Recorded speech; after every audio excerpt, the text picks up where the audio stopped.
Let's talk about the Jerusalem portion of the Israel Discovery Tour. On October 28th, on the way to Jerusalem, we stroll through the biblical landscape at Nayot Kedemim to discover many of the plants of the Bible. Then we ascend by bus to Jerusalem and check into the Prima Kings Hotel.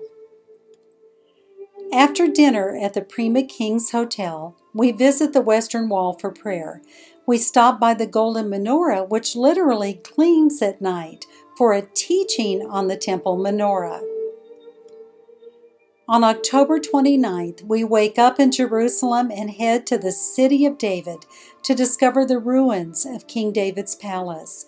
In Warren's shaft, we descend the stairs through the water shaft that David's men used to capture the city. We wade through Hezekiah's tunnel, a water channel carved by King Hezekiah in the 8th century BCE to bring water into Jerusalem during an Assyrian siege. Around the Pool of Siloam, we relive the healing of the blind man. Yeshua healed a man born blind and sent him to this pool to immerse. We follow the Herodian road and trace the pilgrim steps up from the Pool of Siloam to the temple. We explore First Temple Jerusalem life at the Ariel Museum. In the Old City, we discover the Roman Cardo, winding our way past the Roman columns and the colorful marketplace. We finish the evening at the Shrine of the Book, viewing the world's oldest biblical scroll, the great Isaiah scroll from Qumran. At the Israel Museum, we explore Israel's incredible history through actual biblical artifacts from across the land. On October 30th, we enter the Temple Mount to walk on the grounds of the original temple. We observe all the changes brought about through the centuries. Then we linger for prayer at the Western Wall, men on one side, women on the other. Like the other worshipers, we place our prayer requests into the cracks of this ancient wall.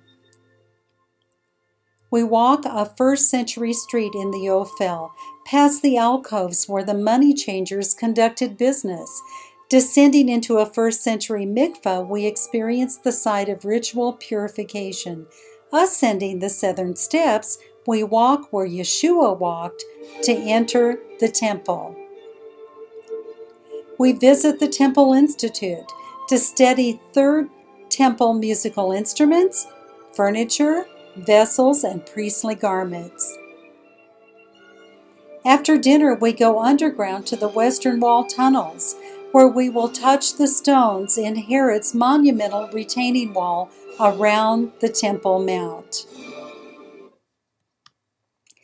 On October 31st, we devote a morning to community service at Yad HaShemona, a Messianic Jewish kibbutz near Jerusalem.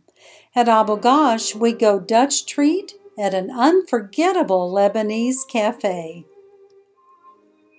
In the afternoon, we tour the interior of the Herva Synagogue, whose rebuilding is a harbinger of the Messiah's return.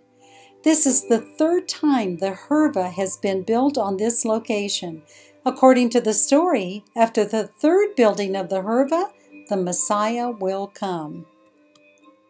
At the Garden of Gethsemane, we pause for teaching, prayer, and a special service under a tallit, right in the ancient olive grove where Yeshua prayed.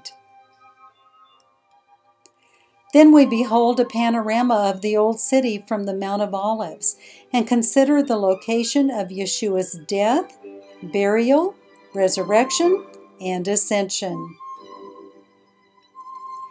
On November 1st, we ponder the Holocaust tragedy at Israel's Holocaust Museum, Yad Vashem. Here we understand what events led to the founding of modern Israel. Leaving the museum, we stop to study Ezekiel's tablets, 66 ancient stones from Ezekiel's tomb. At the Mahain Yehuda market, where local shoppers are preparing for the Sabbath, we get a taste of modern Jerusalem city life. In the evening, we experience the singing and dancing at the Western Wall as thousands gather to welcome in the Sabbath. On November 2nd, on this Sabbath day in Jerusalem, we can trek through the gates of the Old City. We provide a guide to the gates in our travel book. After an afternoon Bible teaching and dinner, we head to Ben Yehuda Street for the lively reopening of shops after the Sabbath.